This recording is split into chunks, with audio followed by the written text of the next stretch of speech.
The village of Ijolu lay nestled beside a wide, winding river, its waters singing softly to the earth. The river's flow was constant, steady, a reminder of the balance that existed in the world. On its banks, the people of Ijolu lived simple lives, farming the fertile soil, weaving the fibers of life into beautiful cloth, and honoring the rhythms of nature. They spoke in the language of the trees and the wind, listening to the whispers of the earth beneath their feet. The village, blessed by the ancestors, stood in harmony with the land. Here, the people lived by the old ways, governed by ancient traditions passed down through countless generations. The elders, with faces weathered by time, were the keepers of wisdom, the guardians of secrets long held by the earth itself. By the firelight, they gathered the young ones and spoke the stories of old, the stories that shaped the lives of the villagers, that kept the balance between the world of the living and the world of the spirits. And so, life in Ijolu continued, in peace, bound by the land, the river, and the ancient traditions. But in the heart of this peaceful village lived a young woman, Nia, whose beauty was said to rival that of the full moon rising over the river. Her laughter was like the sound of birds singing at dawn, and her kindness stretched to all who knew her. It was said that Nia's wisdom was beyond her years, that her heart understood the world in ways few could fathom. She was beloved by all, the jewel of the village, destined for a life of quiet fulfillment. But within Nia's heart, there stirred a restlessness that no beauty, no kindness, and no wisdom could silence. A hunger, deep and unspoken, gnawed at her spirit. The life that awaited her, marriage, children, tending the land, was a path well trodden by her mothers and grandmothers. Yet it did not fill the emptiness she felt within her. There was something more, something beyond the river, beyond the village, that called to her. Each morning, Nia would gaze toward the horizon, where the land met the sky. She wondered what lay beyond that far-off line, beyond the safety of her village. What was there, waiting for her? What could be found in the unknown? But deep within her she knew the cost of breaking from tradition. To seek beyond the boundaries of the village was to risk angering the ancestors, to disturb the balance that had kept the village in peace for so long. The elders' voices echoed in her mind, their warnings heavy on her heart. To break the tradition would invite misfortune, and perhaps even worse, death. But the longing inside her could not be silenced. It stirred in her bones, pulling her away from the life she knew, toward something unspoken. That evening, as the fire crackled and the villagers sat in a circle, the stories of the ancestors came to life once more. The elders spoke of the days when the world was younger, when the people lived in harmony with the earth, and when the spirits walked among them.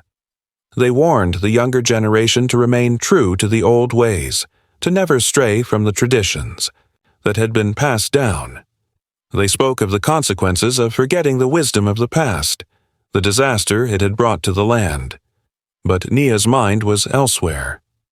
Her thoughts were far from the words of the elders, drifting toward the horizon that seemed so far away, and yet so close. It was then that the figure appeared, a shadow at first, creeping from the edge of the forest. A figure, taller than any man Nia had ever seen, emerged into the light of the fire.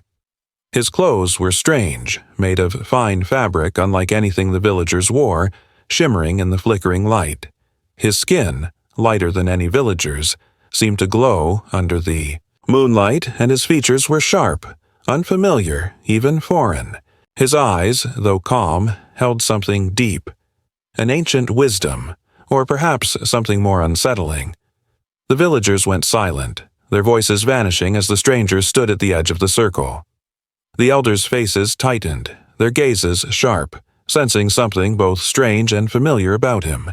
They had seen travelers before, but this man, he was not of this world. For a long moment, the stranger did nothing but watch. His gaze settled on Nia, and she felt an electric charge pass between them. Her heart quickened. There was something. In his eyes, a knowledge, a truth that captivated her. It was both frightening and alluring, like a song that could lead her into the unknown. At last, the elder Mamahola spoke, her voice steady but tinged with caution. "Who are you, traveler?" she asked. "What brings you to our village?" The stranger bowed his head slightly, his eyes never leaving Nia. His voice, when he spoke, was soft, like the rustle of the trees in a windless night. "I come not with words, but with a gift," he said, his eyes shining with an intensity that made the villagers uneasy. "A gift for the one whose heart is open, whose spirit calls for something greater." A murmur swept through the villagers. A gift? What kind of gift could this stranger offer? One who came from beyond the forest, beyond their understanding. Nia's heart fluttered in her chest. She felt as if her very soul was being drawn toward him, as if the stranger held the key to something she had always known was missing. Without a word, the stranger reached into his cloak and pulled out a small pendant, delicately crafted with intricate patterns. At the center of the pendant was a gemstone that seemed to glow softly, almost as if it had a life of its own. The light from the stone flickered like a tiny star, casting shadows on the stranger's hand. "This," the stranger said, his voice low and compelling, "is for you, Nia. It will reveal the answers to the questions that stir within your heart. It will show you the way forward, beyond this place, beyond the boundaries of your village." Nia's fingers trembled as she reached out, her breath catching in her throat. The moment she touched the pendant, a warmth spread through her, and for an instant she felt as though the earth itself was whispering to her. The pendant pulsed gently in her hand, its glow flickering like a heartbeat. The villagers watched. In silence, their eyes wide with fear and confusion. Mama Jola's face darkened, her mouth set in a grim line. "This is not our way," she whispered to the others, though the stranger could still hear. "The ancestors will not look kindly on this." But Nia could not tear her gaze away from the pendant. The weight of the decision pressed upon her. Accept or reject, tradition or change. The elders murmured among themselves, their voices tinged with warnings. Yet Nia felt something stir deep within her. This was the moment she had longed for, the moment she could not deny. The pull of the pendant, the pull of the unknown, was too great to resist. With a mixture of excitement and fear, she raised her head and spoke, her voice steady but filled with uncertainty. "I accept your gift," she said. The village fell silent. The crackling fire seemed to pause in midair, the wind holding its breath. The tension hung thick in the night as Nia clasped the pendant in her hand, the glow of its stone illuminating her face. She had made her choice, and the path ahead was unknown. The elders exchanged uneasy glances, their faces grave. But it was done.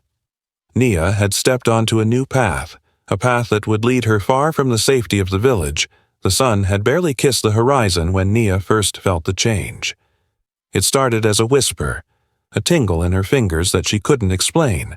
She had been walking along the edge of the village near the river when a small child, no older than 4, staggered toward her. His skin was pale and his eyes seemed to have lost their light. The child was sick, his fever burning like the midday sun, and his mother, helpless, watched from a distance. Nia knelt before him, her heart heavy with the weight of the child's suffering.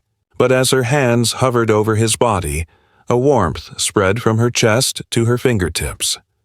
For the first time in her life, she felt something deep within her stir, a power, pure and ancient.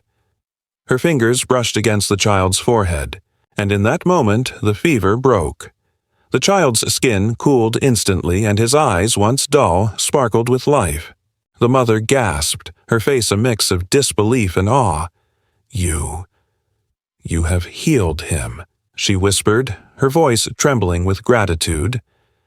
Nia, wide-eyed and breathless, stepped back. She had no words. The power, this gift, had come from nowhere, yet it felt like it had always been a part of her. For a brief moment, she considered the possibility that the pendant might be responsible. The glowing stone she had so eagerly accepted now pulsed gently in her chest, as if it, too, was alive. Days passed, and Nia's newfound abilities grew stronger. The once quiet young woman now found herself attuned to the rhythm of the world around her. When she walked through the forest, the animals no longer fled at her presence. They came to her, deer, birds, even the wild boars, and they seemed to speak to her, sharing their fears and desires, their needs and wishes. She could hear the rustling of the leaves in a way she had never heard before. It was as though the forest had opened its voice to her, revealing its hidden secrets. Nia began to understand the animals as if they were her kin, and in return they guided her through the thickest parts of the forest, helping her find the herbs and roots needed for medicine. At night, as she lay in bed, the visions came to her. She saw glimpses of the future, flashes of events yet to happen, the river flooding in the coming months, a sudden sickness that would strike the village, a change in the winds that would bring a long drought. The power was both beautiful and terrifying, but the villagers' reactions were mixed. Some saw her abilities as a divine blessing, a sign that Nia was chosen by the ancestors to lead them into a new era. "The gods have smiled upon her," they whispered. "She is the one who will heal us, who will lead us to a brighter future." Yet others, those who respected the elders' wisdom above all else, saw Nia's powers as unnatural. "What spirit does she call upon?" they muttered, their faces twisted with fear. "Such things were never meant for mortals. This is no blessing, but a curse." Nia could feel their eyes on her as she moved through the village, their gazes heavy, filled with both admiration and suspicion. It was clear that her gifts had set her apart, and not all were pleased with the changes she had brought. As the weeks passed, Nia's confidence grew. She felt the weight of the power surging through her, and with it came the belief that she, too, could change the course of the village. No longer content to simply follow the old ways, she began to challenge the authority of the elders. One afternoon, she gathered the villagers by the riverbank, her voice strong and clear. "The land is ours, and we must learn to care for it as the ancestors once did. But we must also learn to improve upon it. There are ways to make the crops grow stronger, ways to bring rain without waiting for the gods alone. I have seen the signs. The land can be made to yield more, to serve us better." The elders, seated in their usual places around the fire, exchanged uneasy glances. Mama Jola, the eldest of them all, frowned deeply. "You speak of change, Nia. But change is a dangerous thing," Mama Yola warned, her voice carrying the weight of years. "The gods have shown us the way for generations. To stray from that path is to invite disaster upon us. What you suggest may bring ruin to us all." But Nia stood tall, her heart racing with the fire of conviction. "The gods have given me sight beyond what we know. I will not sit idly by while the village remains stagnant. I will lead us to a new beginning, a future that is not bound by fear, but guided by wisdom and strength." Some of the villagers cheered, their voices rising in support of Nia's boldness. They saw her as a beacon of hope, a leader who would take them into a new era. But others, particularly the elders, shook their heads, whispering darkly among themselves. They knew that defying the gods could bring ruin, and they feared what would become of the village if Nia's words took root. The rift between Nia and the elders grew wider with each passing day. It was no longer a quiet disagreement, but a deep and growing division that threatened to tear the village apart. One evening, as the sun dipped below the horizon, casting the village in an orange glow, the elders called for a public gathering. The air was thick with tension as the villagers assembled near the fire. The elders stood before Nia, their faces grim and serious. "You have broken the laws of our ancestors, Nia," Mama Jola said, her voice trembling with a mix of fear and authority. "The pendant you carry is not a gift, but a curse. It is not for mortals to wield such power. You must return it to the earth before it is too late." Nia's heart pounded in her chest, but she stood firm, her voice steady. "The power in this pendant is mine. It was given to me for a reason, and I will not return it. I will use it to help our people to change the fate of this village."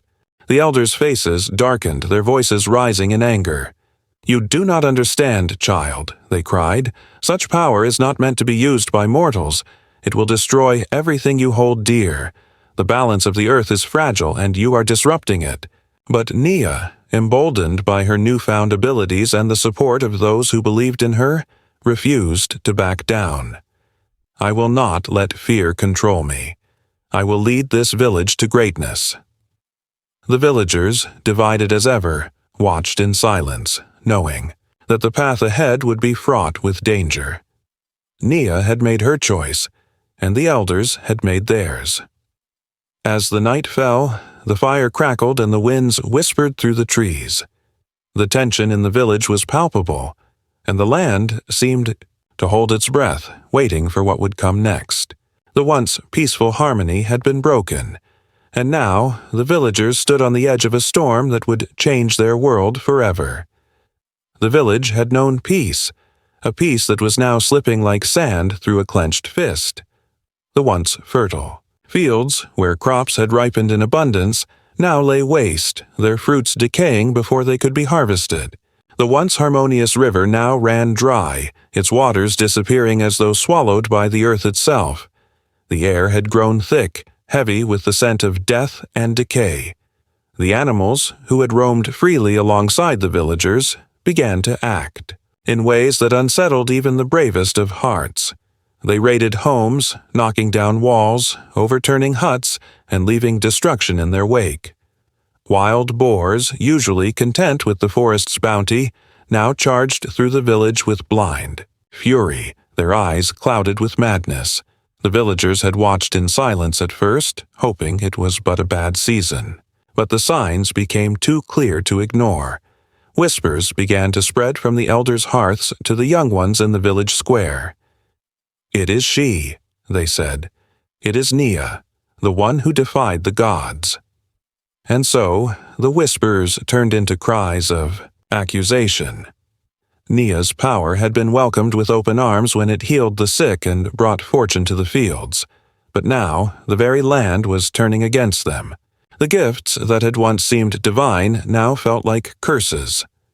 One day, the eldest of the village, wise but fearful, gathered the people under the great baobab tree. The roots of the tree spread like ancient wisdom, and its branches whispered of ages long past. "She has brought the wrath of the spirits upon us," one elder shouted, his voice trembling with fear. "Her defiance against tradition, against the ways of our ancestors, has upset the balance. Look around you. This is no mere misfortune, this is punishment." The crowd murmured, and their gazes turned toward Nia, who stood at the edge, her heart heavy with the weight of their words. Nia felt the heat of the accusations like a burning fire inside her. How had she come to this? She had never intended harm. She had only sought to change what was broken, to give her people a better life. But now, as she looked upon the destroyed crops and the frantic animals, she began to doubt herself. Was her desire for change so wrong? The village that once had spoken in admiration of her powers now spoke with fear and suspicion.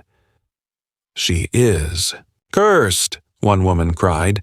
"She is the cause of all this. Her disobedience to the elders and the spirits will destroy us all." A sharp pain pierced Nia's heart as she turned away from the villagers. The village had been her family, and yet they now saw her as the enemy. She remembered her days of walking through the fields, when laughter filled the air and the village thrived under the watch of the elders. How quickly everything had unraveled. As Nia sought solace in the deep forest, she found herself surrounded by the creatures of the wild. Yet even they no longer seemed to offer comfort. Birds, once perched on her shoulder, now cawed at her from above, their sharp eyes full of distrust. The animals, like the villagers, had become distant, as though sensing her inner turmoil. Nia sat beneath a great oak, her hands shaking as the whispers of the forest grew louder. Her mind raced with guilt. "What have I done?" she whispered to herself as the wind rustled through the trees. "I thought I could change things, but now I fear I have brought ruin." In the quiet of the forest, Nia remembered the elders' warnings.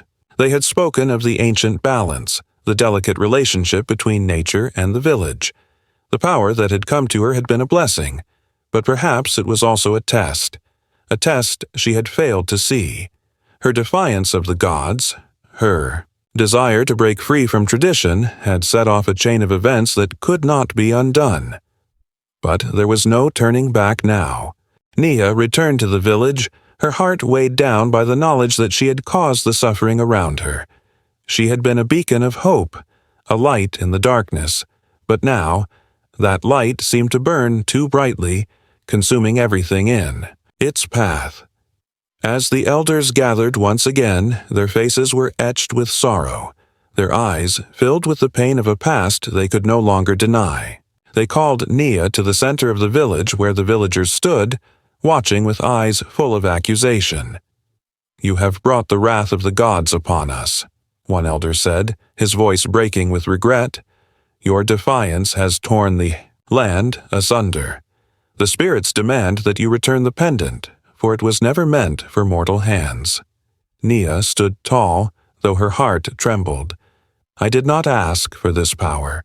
I only wanted to help. I thought I was doing right." "You have done wrong," the elder replied. "The balance must be restored. The pendant must be returned to the gods." Nia's eyes filled with tears. She had once believed in her power, in her ability to change the world. But now she saw the consequences of her actions. The village was dying, and it was her fault. As the storm clouds gathered overhead, darkening the sky with their ominous presence, Nia stood at the edge of the village, looking at the power she had once embraced. It was too late to undo the damage, but perhaps it was not too late to restore balance. The wind howled, and the trees bent as though groaning under the weight of the coming storm. Nia felt the earth tremble beneath her feet, as though it, too, was preparing for the battle that would decide her fate. In the distance, the villagers cried out for her to stop the storm. "Nia, save us," they begged. "Use your power to calm the storm. Save us from destruction." But Nia knew what she had to do. She could no longer keep the pendant. The power it had given her had led her astray. She had to return the gift, no matter the cost. With trembling hands, Nia raised the pendant high into the air. The sky cracked with thunder, and the wind howled around her. The villagers watched in silence, their hopes hanging on her next move. With a final, resolute motion, Nia shattered the pendant, her heart breaking as the gemstone crumbled to dust. The storm ceased, as if the earth itself had sighed in relief. The winds died down, and the sky cleared. The villagers stared, stunned by the quiet that followed the storm's fury. The village was saved, but the weight of Nia's sacrifice was not yet fully felt.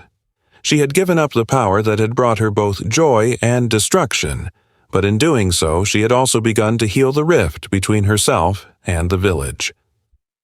The sun rose over the village the next morning, and though the damage was great, there was hope. Crops began to sprout from the once barren fields, and the animals returned to their peaceful ways. Nia walked through the village, her heart heavy but filled with a newfound peace. The elders, once her harshest critics, now stood beside her, offering their forgiveness. The village was healing, but so too was Nia. She had learned that true power lay not in the strength to control the forces of nature, but in the humility to live in balance with them. The storm had passed, but the lessons it carried would remain in the hearts of the villagers for generations to come. The village, once torn apart by fear and confusion, now found itself in quiet reflection. The morning sun, golden and soft, bathed the land in its healing light, and the people gathered, their faces etched with the weariness of the past months. The earth had been unsettled, but now there was a sense of calm. though it was not a calm, born of mere chance. It was a calm born of the lessons learned through pain and sacrifice. The elders, who had once been unwavering in their devotion to tradition, now looked upon Nia's actions with a different understanding. They had seen the havoc that unchecked power could wreak upon the land. They had watched as the crops, once plentiful, rotted in the fields, and the animals, once peaceful, turned wild and destructive. Yet, through all the chaos, they could not deny that there had been a deeper lesson hidden within it. The villagers had learned that power, whether bestowed by the gods or seized by mortals, was not something to be taken lightly. It could bring great blessings, but it also demanded respect and balance. "Power is a flame," one elder spoke quietly, his voice like the low hum of a distant drum. "It can warm you in the cold, but it can also burn you if you are not careful." His words hung in the air like smoke as the villagers nodded, their eyes reflecting the weight of the truth. They now understood that change, though necessary, must be pursued with humility and caution. The villagers had seen Nia's ambition, her desire to bring progress, to see her people thrive. But they also saw the destruction it had caused. Yet, in the same breath, they acknowledged that progress was inevitable. It was the path of life. But it was the path that must be tread with wisdom, guided by the lessons of the past, and not at the cost of the delicate harmony that had always existed between the village and the land. As the village reflected on these truths, their gaze turned toward Nia. She had sacrificed her power, the very gift that had set her apart, to restore balance. In doing so, she had not only saved the village, but she had also shown them what true strength meant. Nia, now free of the pendant's hold, walked among her people, her face softer, her shoulders no longer burdened by the weight of her past choices. Her heart, once consumed with the desire for more, now pulsed with the wisdom that could only be gained through loss and reflection. Though the pendant's power was gone, Nia had emerged from the storm as something far greater, a teacher, a guide, a living reminder of the importance of humility. She gathered the younger ones, the ones who had watched the chaos unfold with wide eyes and uncertain hearts, and spoke to them. "True strength," she said, her voice steady but warm, "is not in the power you hold, but in knowing when to use it and when to walk away. Power, when held with arrogance, can burn everything you love, but when it is held with wisdom, it can light the way for others." The children listened, their eyes wide with awe, for Nia's words carried the weight of experience, of someone who had seen both the beauty and the danger of unchecked ambition. She spoke not as someone who sought power, but as one who had learned the painful lesson of restraint. "I was like you once," Nia continued, her gaze far away as if lost in the depths of her own memories. "I wanted to change everything, to make it better. But sometimes, in our desire for change, we forget to listen, to the land, to the elders, to the spirits. Balance is the key. We must remember that we are a part of something greater, something that has existed long before us and will continue long after. When we respect that balance, we find peace." Her words were simple, yet they carried the weight of generations. The children, though young, understood. They felt the truth of it, for it resonated deep within them. The elders, too, had learned their own lessons. They had seen the destructive consequences of resisting change out of fear. They had seen that the world was not static, that the winds of time would blow, and change would come whether they willed it or not. Yet they also understood now that to embrace change, they had to hold on to the wisdom of the past. They had to find a way to merge the old ways with the new insights they had gained through Nia's journey. One elder, who had once been the harshest in his condemnation of Nia, now looked upon her with respect. "Perhaps," he said slowly, "we have been too rigid in our ways. Perhaps there is wisdom in learning to adapt, in blending the old with the new, as the river blends with the sea." His voice was filled with the humility that only comes after a long journey of learning. Nia, though no longer a woman of power, had become a woman of wisdom. And the elders now turned to her for counsel, for guidance, seeking her insight on how to shape the future of the village. She had walked the path of both strength and sacrifice, and now she helped to shape the new direction of the community, where power would be wielded with care and respect for the delicate balance that had once been disrupted. The village, in turn, began to heal. Slowly, the crops returned to the earth, their leaves green and thriving once more. The animals, once wild and unpredictable, returned to their natural ways. The storms that had ravaged the land quieted, and the winds, once fierce and unforgiving, now whispered through the trees with a gentler touch. Nature, though scarred, had found its way back to peace. The villagers, too, had changed. They no longer took the earth's gifts for granted. They understood now that the land, the animals, the seasons, they were not possessions to be controlled. They were sacred forces to be respected. They had learned that their actions, whether in the pursuit of progress or power, must always be in harmony with nature's rhythm. Years passed, and the village grew stronger, more united. Nia's story, though, never faded. It was told around the fires, passed down from one generation to the next. Children would sit wide-eyed as their elders recounted the tale of the woman who sought to change everything, and who, in the end, learned the greatest lesson of all, that power, when unchecked, could destroy, but humility, self-restraint, and respect for the balance of nature could restore peace. Nia's legacy became a living, breathing part of the village's heart, and as the generations passed, they remembered her not for the power she had wielded, but for the wisdom she had gained through sacrifice. Her story became a timeless lesson, a reminder that true power lay not in dominance, but in understanding. And in this understanding, the village found its peace once more. The village gathered once more beneath the vast sky, the fire at the center of the circle casting its warm, flickering glow on the faces of the elders. Their eyes were heavy with the wisdom of many seasons, each wrinkle on their faces a mark of a life lived with both joy and sorrow. The people, young and old, gathered in silence, for they knew that the words spoken by the elders carried the weight of 1,000 lifetimes. The elder chief, his voice deep and steady, began the final reflection. "We stand here today," he said, "in the shadow of the lessons learned through Nia's journey. It is not just her name that we carry, but the wisdom she has left us. The power to shape our world is in our hands, but we must remember, it is not a gift to be taken lightly." The villagers listened, hanging on every word, for they knew the cost of power, the destruction, the chaos, the imbalance. The chief continued, his gaze sweeping over the crowd. "Every gift comes at a cost. The balance of life is fragile, like the thread of a spider's web.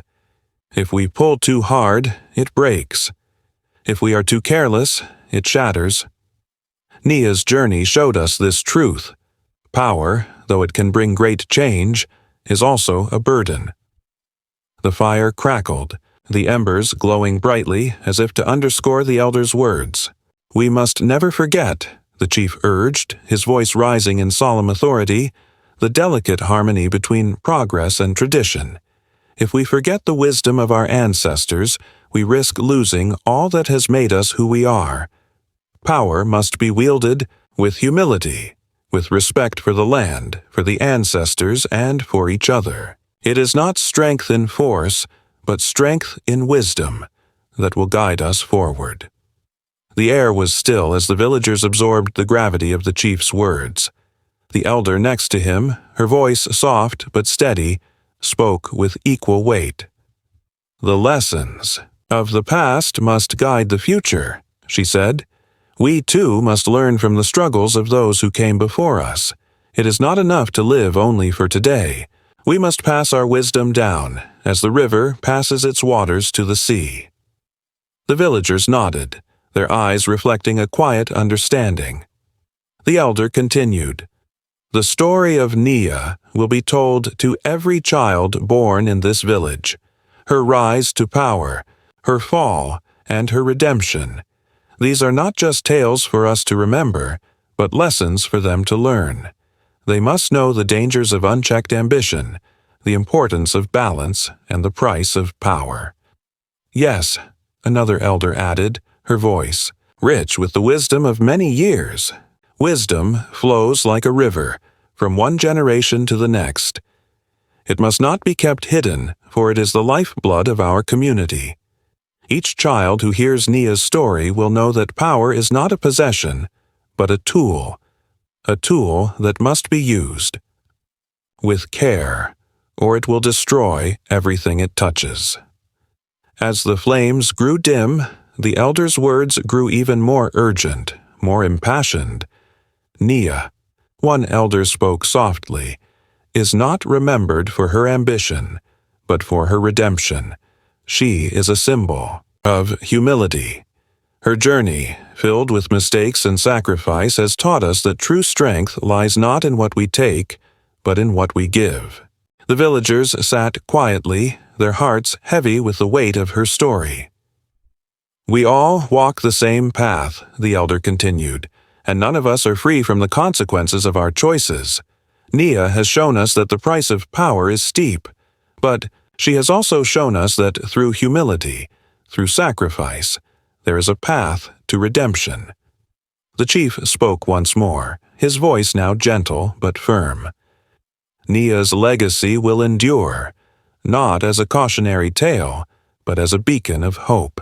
Her story is a reminder that power is not for the proud, but for those who understand the price it demands. She has given us a gift of wisdom, a gift of responsibility." The villagers felt the truth of it deep in their souls. It was no longer just a story. It was their truth, their guide. "And so," the elder chief said, "we must move forward, together. The chaos of the past is now behind us, but the lessons remain. We have learned to respect the balance of nature, to honor the wisdom of our ancestors, and to embrace the future with caution and humility. The strength of this village lies not in its power, but in its understanding of that power." The final words of the elder chief hung in the air like a sacred promise. The villagers rose as one, their hearts full of understanding. The fire burned low, but in their hearts the flames of wisdom were alive, stronger than ever, ready to guide them into a future where strength would be measured not by force, but by wisdom, humility, and respect for the delicate balance of life. And so the village, forever changed by Nia's journey, embraced its new unity, a unity born not of power, but of understanding. The land thrived once more, its rhythm restored, as the villagers lived in harmony with the earth, each other, and the lessons of the past. And the elders, who had once spoken with the weight of tradition, now spoke with the lightness of wisdom, earned through sacrifice. The cycle of life continued, but it was no longer a cycle of destruction and chaos. It was a cycle of growth, of balance, and of peace.